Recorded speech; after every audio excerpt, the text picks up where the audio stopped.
ஹரியானாவின் ஹிசார் விமான நிலையத்தில் புதிய முனையத்திற்கு அடிக்கல் நாட்டும் விழாவில் பிரதமர் நரேந்திர மோடி கலந்து கொண்டு பேசினார். அப்போது அவர் காங்கிரஸை கடுமையாக விமர்சித்தார். மதத்தின் அடிப்படையில் இடஒதுக்கீடு வழங்கக்கூடாது என அம்பேத்கர் வலியுறுத்தியிருந்தார்.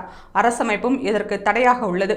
கர்நாடகாவில் ஆளும் காங்கிரஸ் அரசு மத அடிப்படையில் இடஒதுக்கீடு வழங்கியுள்ளது.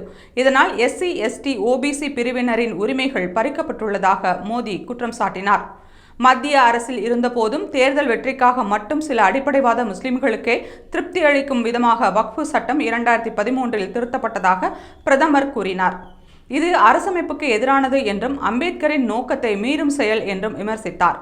முஸ்லிம்களின் நலனில் உண்மையான அக்கறை காங்கிரசுக்கு இருந்தால் அந்த கட்சியின் தலைவராக முஸ்லிம் ஒருவரை நியமிக்க வேண்டும் என்றும் தேர்தலில் 50% இடஒதுக்கீடு வழங்க வேண்டும் என்றும் மோடி சவால் விடுத்தார். ஆனால் அவர்கள் பொதுமக்களின் உரிமைகளை பறிப்பதில் மட்டுமே திறமை பெற்றுள்ளனர் என சாடினார்.